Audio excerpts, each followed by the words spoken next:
Hi, and welcome to the Pharmacists podcast. We're doing a special one today with Ben Merriman on the drug tariff. We get a lot of questions about the drug tariff, and a lot of pharmacists aren't fully aware of. Well, since the exam, a lot of us don't really use drug tariff very often, but it's something that we really need to understand to ensure that the employers, the pharmacy owners, get paid for everything that we dispense and give out, and paid accurately. So we've got someone who really knows the drug tariff inside out, the drug tariff guru himself, Ben Merriman. So Ben, over to you. I'll let you introduce yourself and tell us all about yourself and the start on the drug tariff. Yeah, of course. So, good evening, good morning, good afternoon, whenever you're watching and listening to us. My name is Ben Merriman. I'm a pharmacist, 17 years qualified. I spent 13 years in community pharmacy, and I'm now working in a GP surgery and primary care network, again in South Cumbria. I've never worked for PSNC. I've never worked for the Business Services Authority. I've only ever worked for community pharmacies and for GP surgeries. So essentially, I know the drug tariff because of the dealings I've had with it, with dispensing prescriptions, with prescribing, with making queries to the Business Services Authority, and it's something that colleagues of mine haven't really had much of a grasp on. So I almost thought it a feather in my cap to try and understand it and make sure that others that I'm working with understand it as well. So, of course, there are slides. We will make these slides available on our website, and we'll put the video Yep. recording up, explaining the full slides all the slides as well. Yep. Okay. So, as I've said, I've never worked for the Business Services Authority. I've never worked for PSNC, NHS England. The information I'm giving out today is to be used as a guide only. If you do have any specific queries, I'm more than happy to help as I can. My contact details are on the title slide, but I do recommend that you do get in touch with the NHS Business Services Authority if there's anything specific that you need help with. So the drug tariff used to be a printed publication, but is now only available online. It's released every month, and it basically tells contractors what they'll be paid for dispensing NHS prescriptions. That's split up into two sections. There's a reimbursement, what they get paid for the medicines and appliances that they give out, and there's also the remuneration, which is the professional fees that are associated with dispensing. It only applies to NHS pharmacies and dispensing surgeries in England and in Wales. There are a few tweaks with Wales that, having never worked in Wales, I'm not sure how that works. So we are focusing only on English contractors here. The book itself is split up into quite a few parts. There are a few bits in the other parts, and we'll come towards the end. But there's two main parts that you really need to know about, which is part 8, medicines, and part 9, appliances. I hope everybody knows the Roman numerals. So with medicines, we have part 8, as I've said, and that's split into 4 different subsections. We've got part 8A, which is the basic prices of drugs. This is the vast majority of stuff that you're going to be dealing with. It's the aspirin, the simvastatin, the atorvastatin, the ramipril. The vast majority of stuff that you dispense is going to be in part 8A. Part 8B is unlicensed medicines, or specials as they're also known. I'll skip part 8C for a second. I'll go straight to part 8D. Part 8D is a new section that's been introduced, and it covers unlicensed medicines, but as tablets and capsules. It was brought in basically because if a pharmacy is being expected to dispense a smaller quantity of tablets or capsules than they can get hold of from a supplier, they were quite often losing out financially. And so part 8B and part 8D are both for specials. Part 8B really looks at things like creams, ointments, drops, liquids, and part 8D will look at tablets and capsules. And we'll go into the detail a wee bit later on about the slight differences there are between those two chapters. Part 8C is products with a nominal price. This isn't really something that you need to know much about. There's only 2 medicines in there. There are the 2 new PCSK9 related drugs that are injectable drugs for cholesterol. And there are chapters that basically acknowledge that the pharmacy needs to dispense them and they need to be paid for them. But the price that the pharmacy pays and the price that the pharmacy is reimbursed at are a nominal figure. There's a private deal between the manufacturer and the NHS where the cost of that it goes in. You really don't need to know anything about Part 8C. If you get a prescription for one of these two products, you'll be paid what you pay for them. So, as I've said, the biggest chapter is Part 8A. Medicines here are listed by generic name. Even if they're only available as a branded product, you still get them listed as salbutamol, aspirin, atorvastatin, whatever. And within Part 8, there are 3 separate categories. We have Category A, which are less commonly used generics. We've got Category C, which are branded or proprietary medicines, and Category M, which are the commonly used generics. Category M, again, by far the biggest chapter of drugs in here. Category C, as I've said, they're all the branded medicines that are in there. Category A, they are dispensed sometimes, but because they're not that commonly used, the pricing for them does change a little bit. It's a little different the way it works. Again, you don't really need to know why these are Category A, C, and M, but there are separate rules regarding what you'll be paid and how you'll be paid, what you can claim for when you're dispensing these. As I've said, Category M is the commonly used generics, and the vast majority of what you guys are going to be dispensing and prescribing is going to be from Category M.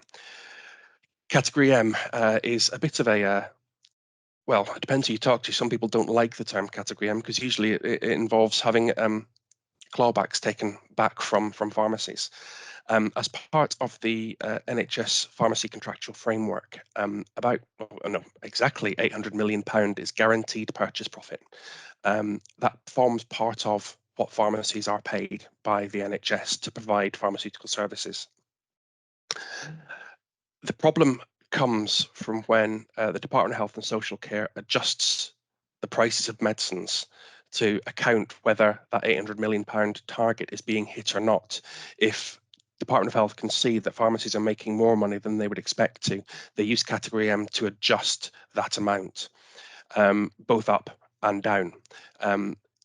Department of Health and Social Care used the PSNC margin survey to decide whether that 800 million target is going to be met or not. However, those prices are only set every 3 months. As anyone that's ever worked in a community pharmacy knows, whether a wholesaler has stock or not can change by the hour, by the minute, let alone every week, every month. So because of that, Category M is really very slow to react to market changes. There is a facility for department to change prices more frequently in Category M.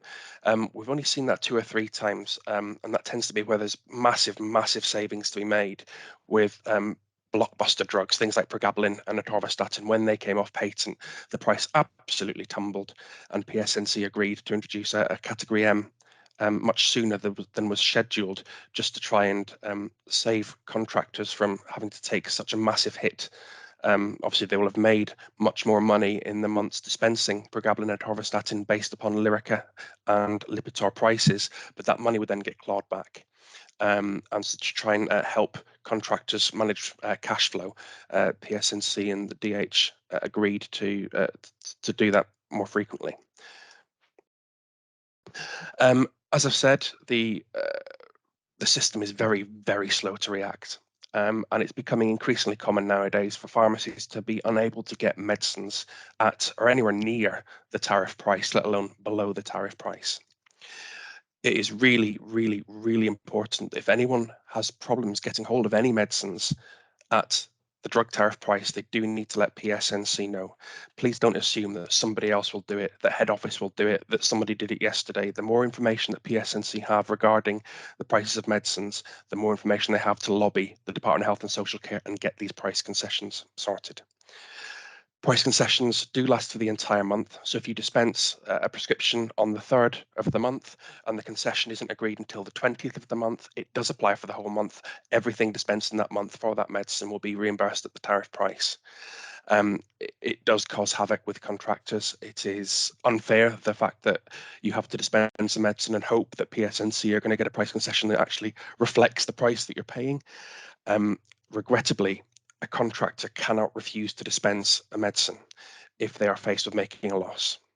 I'm not saying I agree with that. That's just what the rule is. You cannot refuse to dispense a medicine if you're faced with making a loss. Part of the NHS terms of service. Sorry. Sorry, can I just jump in on that? No, I'll let you finish, but I just want to have a question about not willing to dispense, because I know some pharmacies have refused to dispense drugs that were making a massive loss. We don't know where that is, but apparently some contractors say they can refuse if they're being forced to dispense without loss. So that's something I think we need to clarify. Absolutely. There is, as you'll see at that last sentence, there is a little number 3. There is a reference at the very end. This is a document from PSNC that explains that it is not within the terms of service to refuse to dispense a medicine if faced with making a loss. Now, it's not for me to enforce that contract. I'm not saying I agree with that stance. I'm not saying that it's right or no, it's not right. It's wrong. It's not fair for a pharmacy to stand losing out financially because of a system that is broken. PSNC have said that the system's broken, and they are lobbying Department of Health and Social Care for a fairer concessions model. But I think, as we all know, without getting into politics, they've got an awful lot of other things to worry about at this minute in time. Rest assured that PSNC are working. They are working as hard as they can to reflect the situation and tell the Department of Health and Social Care just how rubbish the system is, the whole concession system. I appreciate that it's not for me to say what contractors should or shouldn't do, but my understanding and PSNC's understanding is that you cannot refuse to dispense a medicine if you are faced with making a financial loss. It is within the terms of service that a pharmacy must supply a medicine with reasonable promptness. There's no wiggle room as far as it being out of stock. By all means, if you wish to contact the prescriber and see if they're willing to prescribe something else or prescribe the branded medicine, you absolutely can do, but they're under no obligation to do so whatsoever. And an awful lot of surgeries are finding that an awful lot of pharmacies are asking them to do this for them, and it's creating an awful lot of work for them to do. So they are starting to think about refusing. I've worked in a pharmacy. I worked in community pharmacy for an independent for 13 years. I've worked in a GP surgery. I'm very much a fan of both sectors, and I would love nothing more than for the sectors to be able to help each other out and work together for the best care of patients ultimately. But both sectors are really, really hard pressed at the minute, and you may find that some pharmacies are having to either dispense at a loss or ask the patient to try another pharmacy. We could probably sit here and debate about that for the next couple of hours, but my understanding is, as it stands, you can't refuse to dispense. It's wrong. It's absolutely wrong, but that's just how the system is at this minute in time. I'm sorry. Yeah, no, I mean it is what it is at the moment. I suppose we just need to lobby the PSNC and make them a little bit better. So, absolutely. Yeah. So yeah, if you do find anything that you're struggling to get at our below tariff price, please do let PSNC know. And the more information they have, the better. If Boots can't get it, if Lloyd's can't get it, if another independent can't get it, and they're finding that all these wholesalers that these companies use don't have it in stock, that is better information that they can give to DHSC to say, look, this isn't available for anything less than 30 quid. Please, would you negotiate something? If they don't have that information, they can't negotiate on our behalf. All right. That's the least popular slide gone. As far as endorsements go, you don't really need to make that many endorsements anymore. The drug tariff has changed quite a bit in the last few years to try and minimise any room for error, either for the dispensing or for the endorsing or pricing. If there's only one pack size listed, if the drug is listed in Part 8A and there's only one pack size listed, you don't need to endorse anything. It says on the prescription how many are there. They know the price. They'll do the simple maths and they'll pay you what you are due. If it's prescribed by brand and there's no price on file either, because it's not in mainly because it's not in the DMND, the Dictionary of Medicines and Devices. You need to endorse the price, the pack size, and the quantity dispensed. If it's prescribed generically and NHS BSA don't have a price, you need to do, again, price, pack size dispensed, and who you've got it from, or the name of the drug that you've supplied. You can use the DMND browser, and it will tell you whether they have it. If it's not in that file, then you need to endorse the details given. If in doubt, you can always endorse it. If BSA don't need the endorsement, they will just ignore it. It's all done automatically. The vast majority of prescriptions now are dispensed electronically. So if you're not sure, by all means, put an endorsement on there. And if it's not needed, they will just disregard it. You can't over endorse these things. There are some other endorsements that you can put on prescriptions to claim for associated things. Broken bulk. As I've said, you are not allowed to refuse to dispense a medicine. Broken bulk allows you to claim the cost of something back if you've had to order more than you need to dispense. So if you've got to order something that's 120 quid and it's only in a pack of 100 and you've got to give out 28, you want to be paid for the other 72 that you've not given, because the prescription won't allow you to be paid for that. Broken bulk allows you to be paid for that 72 that may well sit on the shelf and be given out. The claim lasts for 6 months.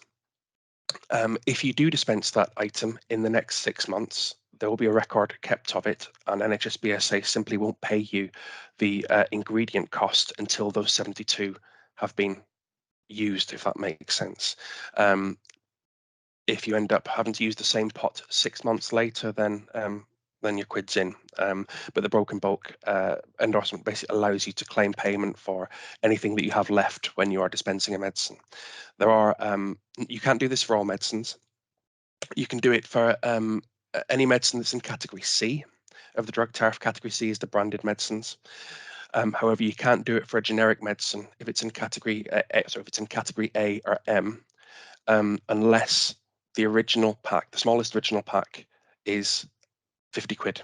If it's 50 quid or less, you can't claim broken bulk on it. You are just expected to be able to use it. You'll kind of see if you download the slides that this slideshow is a little bit everywhere. It kind of goes from here to there to here to there because of the way the drug tariff works. So I'll mention it now, but we will come back to appliances later. You can't claim broken bulk on Part 9A or Part 9R appliances, but you can claim it on Part 9B and Part 9C appliances. We will come on to those later on. I'll explain what those are, but because we're talking about broken bulk, I thought it'd be wise to put that in here. If you want to view the slides after this chat, it will make more sense for you then. Another endorsement that you can make to cover costs of dispensing a medicine is for out-of-pocket expenses. Doesn't tend to happen that much anymore, but if you're needing to get hold of something that incurs extra charges, so the usual ones are for carriage, for handling, then you can endorse out-of-pocket expenses to make sure that you are reimbursed for those costs. Again, there are some things that you can apply for out-of-pocket expenses for, and there are some things that you can't. If it is a generic medicine, so if it's in category A or category M, then you can't claim out-of-pocket expenses. And again, you can't claim it on category 9A or category 9R reagents. Importantly, it doesn't apply to unlicensed medicines or specials. There is a separate endorsement for those, which we will come to in a minute. Sorry, just going back, sorry. And the way you'd claim that is by stating on the prescription OOP what the out-of-pocket expense is for and the expense itself, and that will be that'll be added to the end of your monthly statement. Relatively new part of the drug tariff is to do with serious shortage protocols. I've not put that much in here because PSNC have got a fantastic leaflet as to how to endorse the prescriptions there. So if it ain't broke, don't fix it.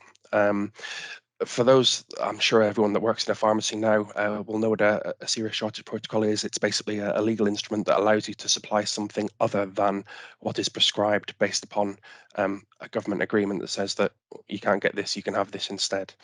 And how you would do that is in that PSNC instruction leaflet. Again, if there's anything that anyone needs to query, by all means, please get in touch with me or with PSNC or with BSA. A lesser known endorsement that we don't generally have to use nowadays with the advent of electronic prescriptions is the PC and the PNC. I've got PSNC on the brain. The PNC endorsement.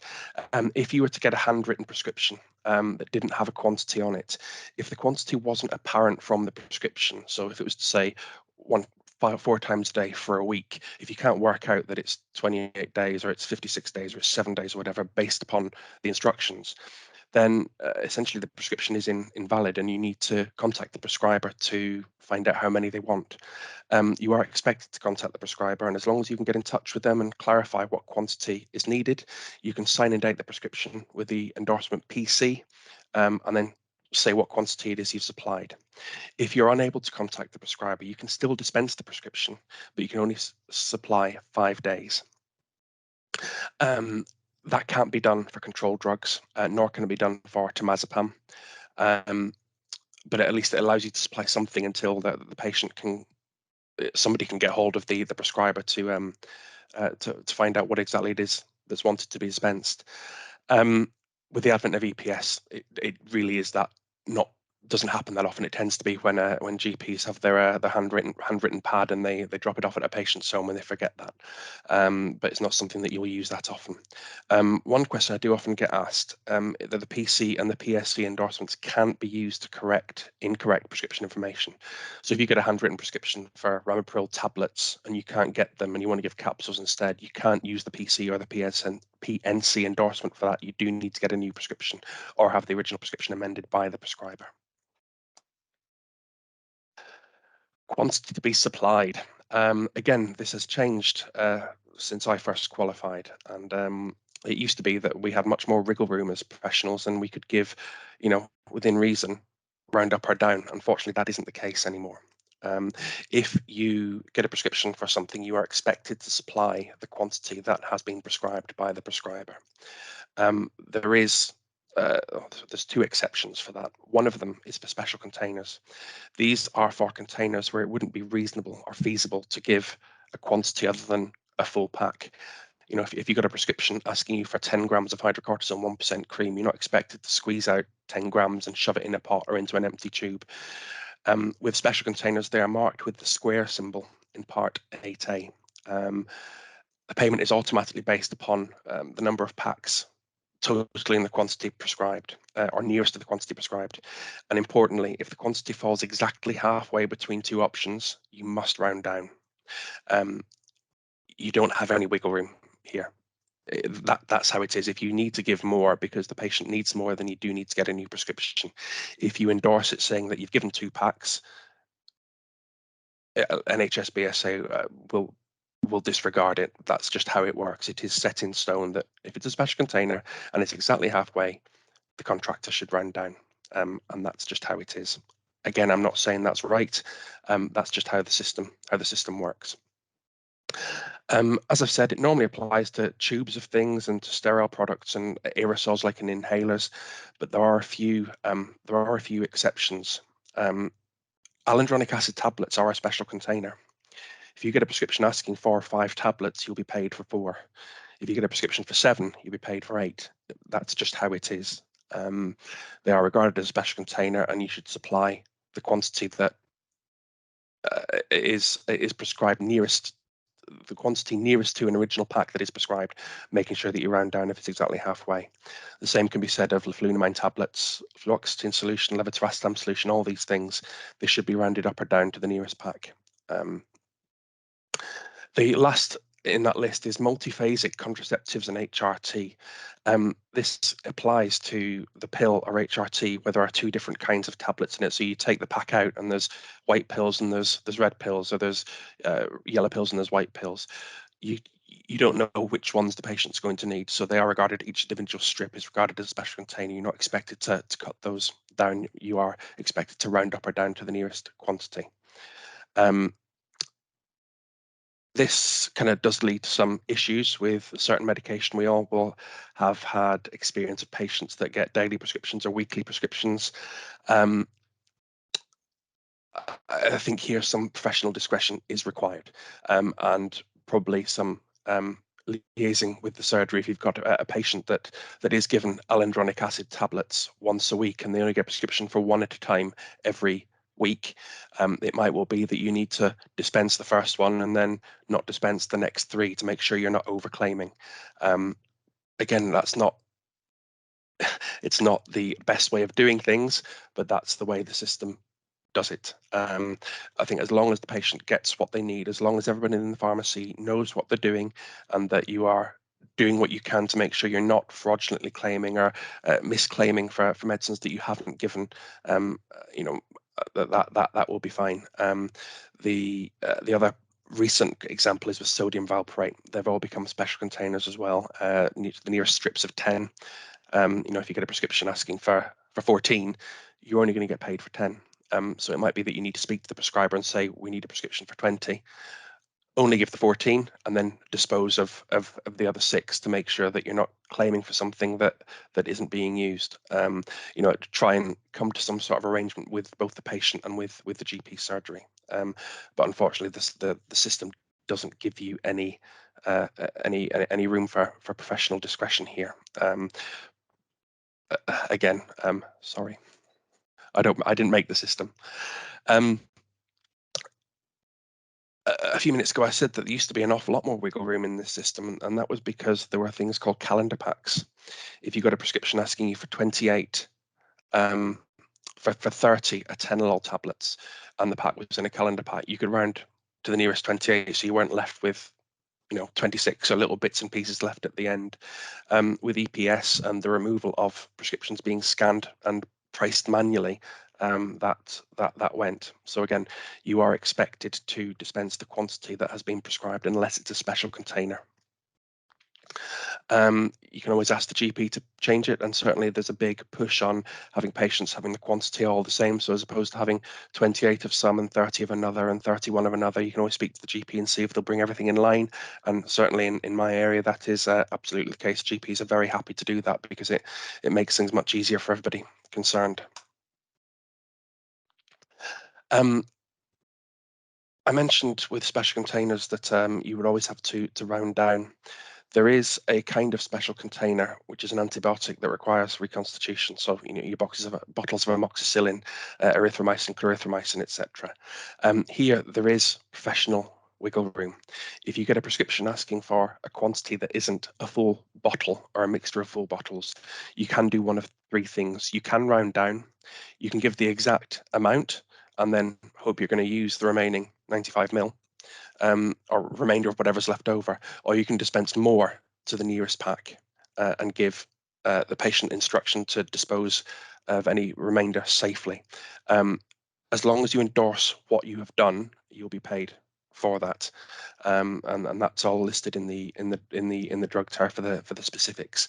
But without those antibiotics, anything with that, I don't know whether it is an octagon symbol or whether it's just a round symbol that has increased in size when I've copied and pasted it.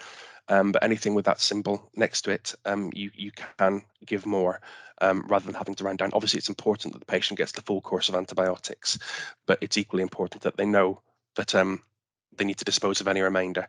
So in the example we've given here, amoxicillin 250 milligram in 5 ml suspension, if it's asking for a 5 ml spoonful 3 times a day by 105 mils or 7 days, I personally would give 200 millilitres, put on the label, 5 ml 3 times a day for 7 days, and safely dispose of any remainder, and just make sure the patient knows what to do with anything that's left over.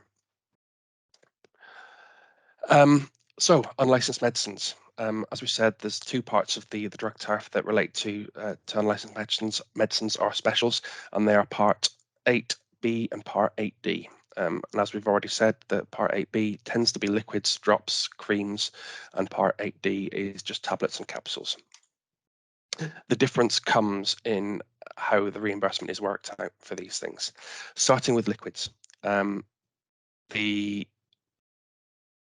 cost of a special for a liquid tends to be in the actual manufacture of it. And the way these things are priced kind of takes that into account. So rather than trying to explain it, let's just go straight into an example. So from this month's drug tariff, an atorvastatin 10 milligram and 5 ml oral suspension, you will be paid £239 for the first 100 mils, but you're only going to be paid 9 pence for each additional milliliter thereafter. So if you had a prescription for 200 millilitres, you're going to pay £2.39 for the first 100 ml, but you're only going to get £9 for the second 100 ml.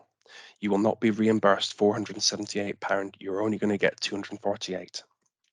Now, the rationale for that is like making a cake. If I ask you to make, or biscuits, let's go biscuits. If I ask you to make 8 biscuits or make 16 biscuits, it's going to take roughly the same amount of time for you as the cook to make them. There's only going to be a slight increase in cost for the ingredients. It's the professional time, the skill, the expertise that we're paying for. So it may not seem fair that you're only getting paid £9 for the extra, but whether you make 100 mil or 200 mil, for the person that's making it, it doesn't really make much difference. You're only kind of paying for the extra ingredients, not the professional skill in making these products. The problem here is that an awful lot of specials manufacturers tend to make these bottles up in bulk. And so if they are wanting to give you, if you order 200 millilitres, they'll try and give you 2 lots of 100 and they'll try and charge you $478 for it. At the end of the day, you are ordering a special, and a special is a medicine that is made on a bespoke basis. It's not something that should be made in advance. It's not something that you should keep in advance either. Legally, because it isn't a licensed medicine, it must be made to order. So again, this is guidance only. If your specials manufacturer is saying, no, we have to give you 2 bottles, really push them. Really push them, and say, look, I'm only going to get reimbursed 248 quid for this, so you need to make it up. You need to do it for us. And if they don't, I can only suggest that you reconsider who you get your specials from. I'm going to try and be careful here. This might be something that needs to be edited out, but of course we do have pharmacies and wholesalers and special companies that are vertically integrated. Boots use BCM. I'm not sure of the other companies who owns who, but certainly it may well be that the pharmacy is willing to take a loss because that loss will be taken in another part of the business. So it's not always black and white. All I would suggest is if you do notice that you are being charged more for a special than you know you're going to be reimbursed, feed that to your area manager. It may well be that that is taken account of. It may well be that there is some accounting that makes that acceptable to the business. If you are an independent, if none of that goes on, if you are not able to get a special at the specials reimbursement price, I would strongly suggest that you reconsider who you get your specials from. Again, that's just a personal advice. At the end of the day, we can't afford for pharmacies to be losing out financially for dispensing medicines. I'm not saying it's right. I'm not saying the system is right, but that is how it is. As we've said, you cannot claim out-of-pocket expenses for ordering specials. What you can claim is a specials fee. As long as it's being made by somebody who holds a manufacturer specials license or a wholesale dealer's license, you can endorse SP on the prescription and you can claim an additional fee to cover the workload associated with dispensing. And that does include the delivery fee. I think I'm right in saying that it's 20 quid at the minute, and that covers both the delivery fee and the fact that you've got to keep records and keep copies of invoices and things, and that just makes sure that work is being paid for. If you are ordering your medicine from someone who doesn't have a specials manufacturer license or wholesale dealer's license, or if you're making it in-house yourself, you're making it under an exemption in the Medicines Act, which exists that allows a pharmacist to make medicines themselves. A chemist nostrum is how they used to be called. Rather than claiming SP, you need to endorse ED on the prescription to claim that extra £20 fee, which covers the cost of manufacture and the delivery and the paperwork associated with it. Any pharmacist who is of a similar sort of age to me or older will have heard about peppermint water case. in Bradford, where a special was made in-house, and unfortunately it contained a stronger version of peppermint, and it was given to a baby, and that baby very sadly passed. And because of that, an awful lot of pharmacies now do use specials manufacturers to make sure that these things are done, and they are done sterilely with the appropriate ingredients, with the appropriate checks and balances to make sure that what they're doing is safe. Some pharmacies may still choose to do specials themselves, but I think other than making menthol and aqueous cream for a technician on their NVQ3 course, which you can't even do now anyway because that's available as a licensed medicine, you know, do consider using a specials company just for that extra coverage in case something goes wrong.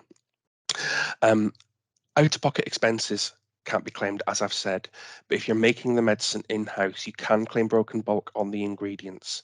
So if you need to order tragacanth or syrup BP or aniseed flavouring, you can claim broken bulk for those things. But otherwise, broken bulk can't be claimed on anything in Part 8B.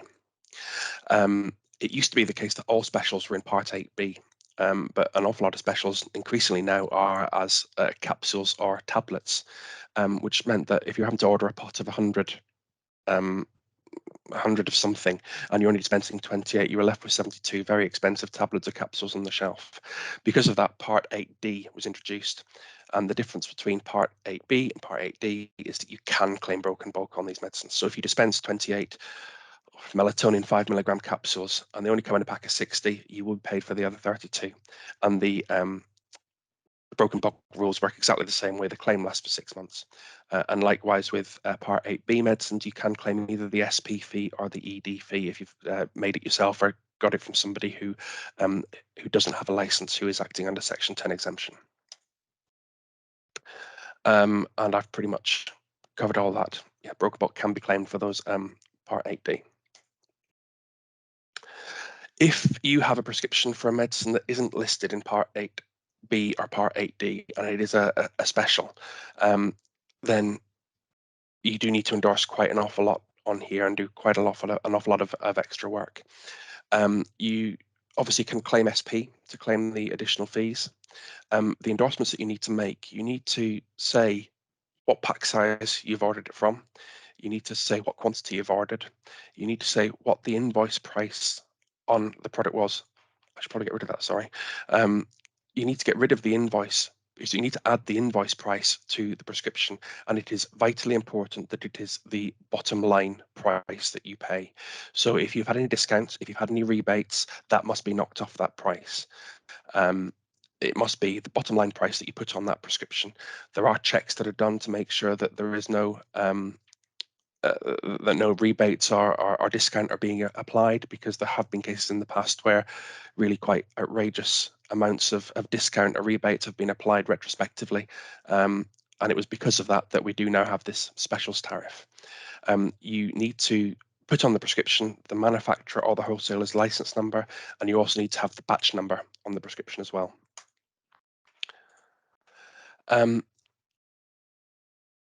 Again, as with before, if you're ordering it from somebody that doesn't have a license, or if you're making it yourself, then the endorsements are the same, but you just need to endorse the ingredients that you've used on the prescription to claim for the cost of those. One thing you do need to do with all specials, you need to keep copies of invoices for at least 5 years and retain the certificate of authentication, certificate of authenticity, or the certificate of concordance as a matter of good record keeping.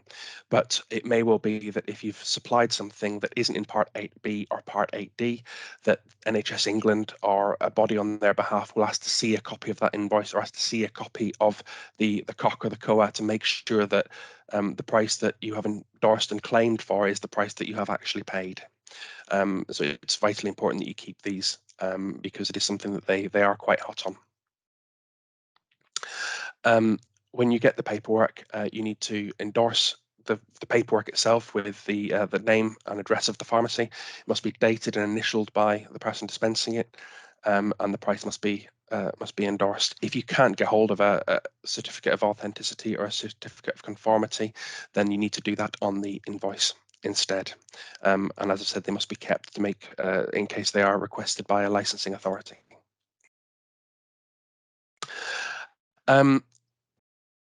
This next part is part 18A. I said that there are only really two parts that we're looking at, but there are a few little bits that are tucked away that we do need to be aware of. Part 18A is called Drugs, Medicines and Other Substances Not to be Ordered Under a General Medical Services Contract. It is more commonly known as the blacklist, and it tells people working in primary care what isn't allowed to be prescribed on the NHS. If you look in the blacklist, you'll see an awful lot of things in there, kind of like nostrums and vitamin pills and paracetamol plus, solpadeine plus, things that the NHS doesn't use. Unfortunately, the name blacklist has kind of been used by CCGs or ICBs as they are now to say things that they don't recommend prescribing. And unfortunately, the two are different. If you get a prescription for a medicine that's in Part 18A of the drug tariff, you will not be paid for dispensing it. It's as simple as that. The exception is that if the medicine is listed as a brand, but it isn't listed generically, but you get a prescription for the generic, you can dispense the brand against it. I think that makes sense. In other words, if you get a prescription asking for Bisacodal 5mg tablets, Bisacodal isn't in the blacklist. Dulcolax is, but you can dispense Dulcolax against a generically written prescription. There we are. Next section is Part 18B. This is known as the SLS list, and this basically says that these medicines shouldn't be used by the NHS unless it's for certain circumstances. The two classes of drug that you probably see relatively commonly will be clobazam. They shouldn't be used for the NHS unless it's being used for epilepsy, and tadalafil, along with vardenafil and avafenil, and a few of the other drugs for erectile dysfunction. They need to say SLS to certify that the prescriber is using it for a gentleman with a certain medical condition approved for use. So that would be anyone with diabetes, a man with spinal injury, advanced renal disease, some sort of nervous damage. If it's just because a man has troubles with erectile dysfunction, that doesn't mean that they get something like tadalafil on the NHS. They can get sildenafil, that is available to any gentleman, but tadalafil, branded Viagra, vardenafil, and avafenil, they do need to be used by patients that have one of those set criteria conditions. Thankfully, it's not the job of the pharmacy to check whether the SLS endorsement by the prescriber is valid or not. As long as the prescriber has put SLS on it, and if it's an electronic printed prescription, it will do. It's not our job as dispensing pharmacists to check that. Prescription charges. Again, I don't really want to debate whether they are right or wrong, but they exist, so we have to talk about them. Prescription charge is currently £9.35 an item, but as we all know, there are a few exceptions to that. If you get a prescription asking for Ramipril 1.25mg capsules and 2.5mg capsules, there's still only one charge associated with that as long as they're on the same form. It's not the patient's fault that a 3.75mg capsule isn't available, so they don't have to pay two separate charges as long as they are in the same formulation and on the same prescription form. If you got a prescription asking for Betnovate cream and Betnovate ointment, because they're different formulations, that would carry two charges. And again, I don't quite know why this is the case, but it always has been. With appliances of the same type, you only have to pay one prescription charge as long as they are the same type. The exception is for hosiery. For elasticated stockings, you have to pay per leg. Conversely, there are some items which are supplied in a single pack that have more than one charge. And again, HRT, the combined HRT, tend to be the most common example where there are two different medicines inside the same box. If they were dispensed in separate boxes, then there would be two charges for them. Just because they're in the same box means that they still should have those two charges. There is a section in the drug tariff that gives a load of examples and it allows you to kind of work through and understand really how it works. And if you look for the notes on charges section in the drug tariff, it will explain to you give you an awful lot of worked examples rather than me just reading through them. That's something you might wish to do at your leisure. As far as exemptions go, most patients claiming exemptions are exempt from everything. I don't really want to mention much about prescription exemptions because we all know what they are, but the one thing that I did want to mention was the War Pension Exemption Certificate. Patients are only exempt from prescription charges for medicines directly related to the condition on that certificate. So, for example, if a patient was discharged from the forces with a diagnosis of post-traumatic stress disorder and chronic back pain, it may well be that they are taking sertraline and naproxen for those two conditions. However, clinically, we all know that taking those two medicines together on a regular basis may well increase the risk of irritating the stomach. So they may be prescribed lansoprazole as well.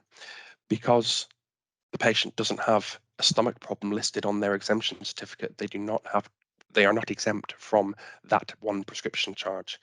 Again, I'm not saying that's right, that's just how it is. Ultimately, if the patient wants to sign an exemption and say that they are exempt, that's entirely up to them. Just make sure they sign and date it, and all you can do is tick the cross on the back to say that that you've not seen any evidence. It's not fair, personal opinion, but that's just how the system works. On a similar note, there are some exemptions that aren't automatic.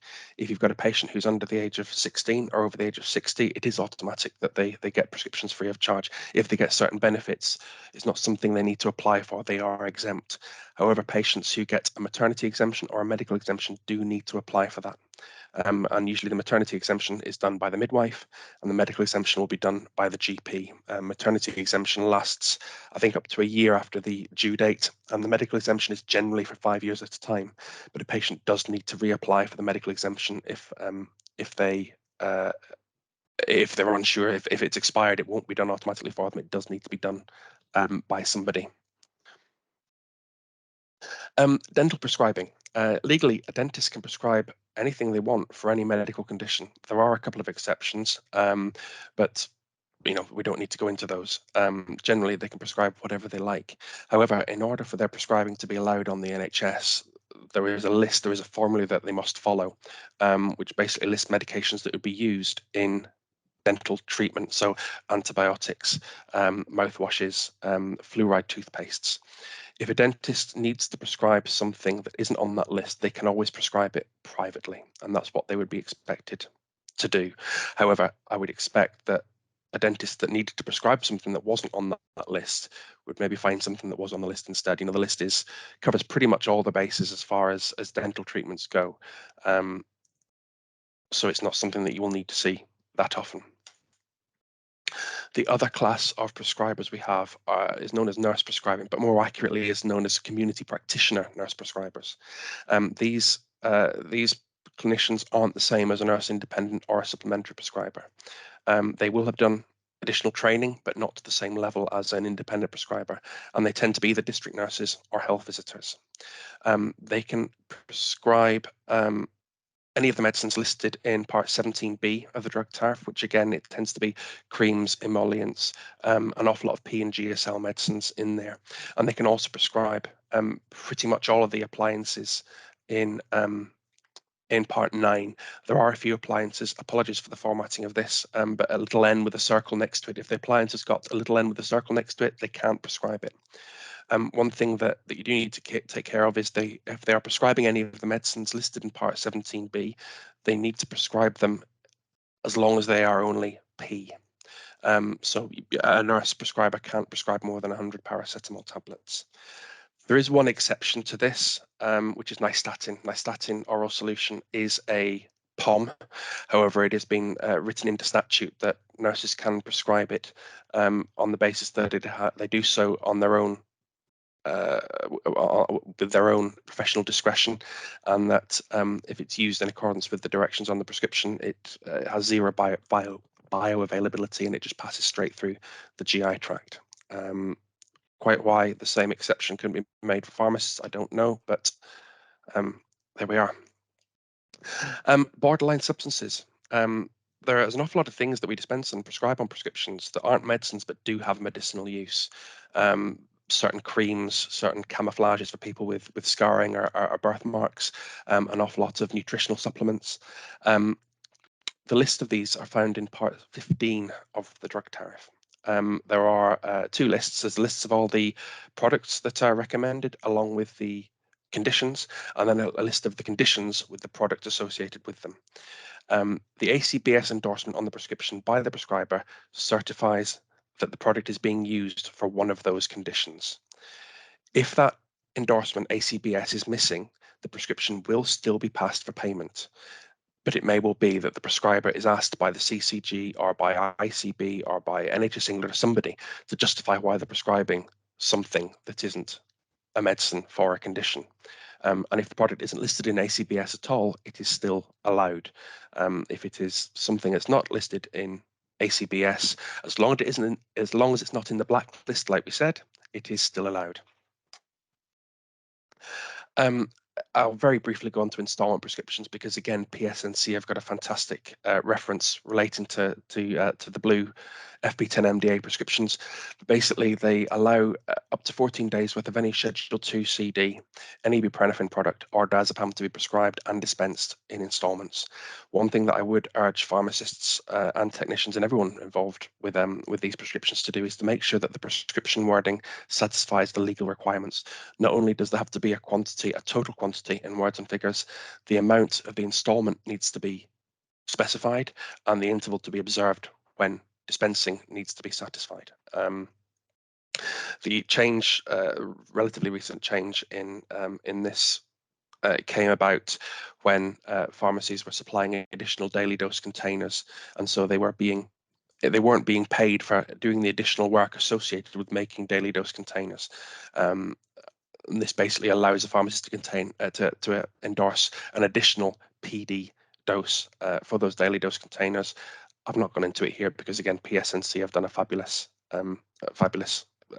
workout sheet there. So to go back to the promise towards the beginning, the other part of the drug tariff we need to look at is Part 9, which are appliances.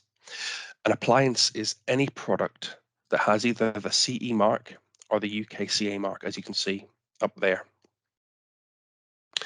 If you have a product that has one of those two markings and it is not listed in Part 9A, B, C, or D, it's not allowed, quite simply. If Mullen Liquor were to bring out a fabulous new Mepilex dressing and the size wasn't listed in the drug tariff, it doesn't matter how good it is, it doesn't matter how much the nurse, the GP, the consultant wants it, if it isn't listed in the drug tariff, it is not allowed. End of. Part 9 is split up into 4 sections. You've got Part 9A, which is general appliances. You've got Part 9B, which is continence. Part 9C, stoma. That should be Part 9R, reagents. I beg your pardon. One big difference with appliances is that there is no obligation for a contractor to supply an appliance if it's not part of their normal business. So unlike with medicines, where you can't refuse to dispense if you stand at making a loss, if you stand to make a loss when dispensing an appliance, you can refuse to do so, as long as you refer the patient on to somebody who can dispense it. However, if you choose to dispense it, you must be able to offer additional expert clinical advice. An awful lot of pharmacies will be familiar with the likes of Northwest Ostomy Supplies or New Care or Ostomed. These are dispensing appliance contractors, and they are pharmacies that don't dispense medicines. And they will have an awful lot of deals with independent pharmacies and with chain pharmacies that allow the pharmacy to send prescriptions to them. They will dispense them and return them to you. Part of the reason for doing that is that they obviously make money, and there is a kickback that goes to the pharmacy for referring the patient's prescriptions to them. However, it's not just about the money. The important bit is that they are able to offer the expert clinical advice associated with the prescription. As a pharmacist, I like to think of myself as relatively well read. I like to think of myself as being able to answer most of the questions that my patients refer to me. However, I know next to nothing about catheters. I know next to nothing about colostomy products and the products associated with them, simply because it's not something that we do particularly regularly. The likes of Ostomed or NWAS or New Care do have fully trained customer care, patient care nurses that will help patients with these things, with an awful lot of these products, because they're something that the patient wears rather than takes. If you're changing, let's say if simvastatin goes out of stock and we need to change over onto somebody else, it's another drug. It's a relatively easy thing to do. We know what the conversion would be and we know what to warn the patient.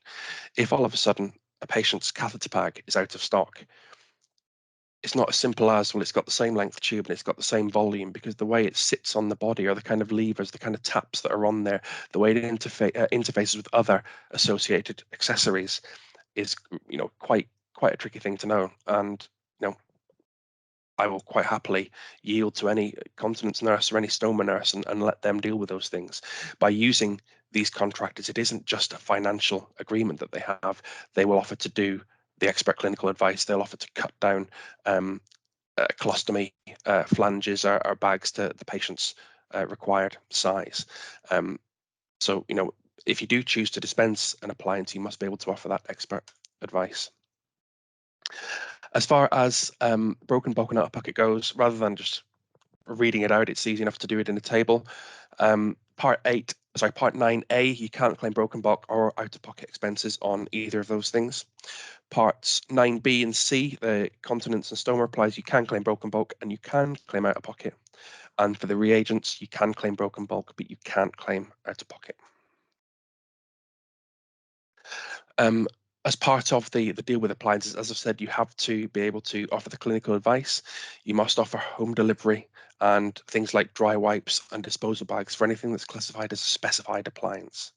So that's anything in Part 9B or C, but it also includes vacuum pumps, irrigation systems, tracheostomy appliances, catheters, things that aren't in Part B or Part C, but do need those products associated with them. There is one additional endorsement that you can put on a prescription for appliances, and that tends to be for any garments that need measuring. So elastic hosiery, trusses, and parastomal belts or girdles. You can endorse MF to claim a fee for measuring and fitting those products where appropriate. It's not something that you'll get asked that often in community pharmacy, but measuring a truss is quite a tricky thing to do, and you need the patient to lie down in order to fit a truss correctly.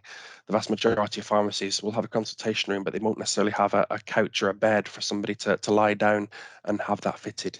So if you do get a prescription for a truss or for a parastomal belt or girdle, and if you don't have the facilities for measuring it correctly, as I've said, it is an appliance. You can refuse to dispense it as long as you refer the patient on to someone that will be able to do that.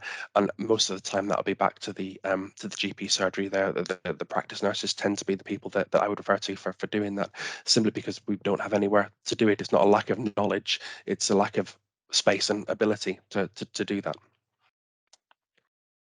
So I've tried to kind of surmise everything in well, as much as I can in one sheet. And the most important question tends to be: will I be paid for dispensing this? Is it allowed to be on an NHS prescription? And you can kind of sum that up in with two questions: does it have a CE mark or a UKCA mark? If it doesn't, it's classified as a medicinal product. Even if it isn't a medicinal product, if it is, a loaf of bread, or if it's a Fortisip or some cream or something like that, if it doesn't have a UK CA mark or a CE mark, then it's classified as a medicinal product. And the next question you need to ask yourself, is it in Part 18A? Is it in the blacklist? If it is in the blacklist, it's not allowed. If it's not in the blacklist, it is allowed. On the other side of this, if it does have a CE mark or a UKCA mark, it's classified as an appliance. And if it's listed in Part 8A, B, C, or R, if it is, it's allowed. If it's not, then it's not. And those tend to be the two questions you need to ask yourself if it's going to be allowed or not. Of course, if there is any query, you can check on the Dictionary of Drugs and Medicinal Devices. You can speak to PSNC, you can speak to NHS BSA, and these guys all tend to be really quite helpful when you speak to them. For those that noticed, there were some references that I've referenced there, some sites that say basically what you can and can't do. Anything that I've taken that isn't in the drug tariff, and they all tend to be additional documents that PSNC, as the community pharmacy negotiating body, have published. I think I did really well to keep that to only 39 slides, to be honest. Anyone that knows me knows my love of the tariff. So it's it's a relatively complicated book, but there's a few simple rules that you need that you can learn to get your way around it. It's not something that you need to know. You don't need to memorize the book. The book gets updated monthly. You just need to know where to look and how to look, and remember a few simple rules, and you should be okay. And you've managed to stay awake. That's Yes. that's good. Yeah. 1 hour, 12 minutes and counting. No, Yeah. that's really, really important. So I've not looked into the drug test since I qualified, and that's been about since 2005. It's not something that we, as well, I've been local majority of my time, and it's not something we ever needed to look at. But it is something that's it's really, really important to understand, know where everything is. But obviously, you don't need to memorize where all the what the contents are. But it is really, really important, and I think you've explained it really well. So what I'll do is for the viewers, obviously we'll try and put all the slides on our website, on the Pharmacists Co-op website. We'll have this video on there as well. I will try and put the indexes on as well if I can. Go through the video again, put all the indexes on so you can check part by part. That will hopefully make it easier as well to navigate. And obviously, if you have any questions, you can post on the Telegram group or even on the YouTube on our YouTube channel. Just post some questions, and we'll try and get back to you on that. And obviously, if there's any other topics that you'd like us to cover, we're more than happy to cover. And obviously, Ben is available on Twitter and Telegram, aren't you? Telegram group as well. Yeah, please. I'm always happy to help wherever I can. So, yeah, thanks again, Ben. It's been really good to have you on, and hopefully we'll see you again soon. Yep. Thank you very much.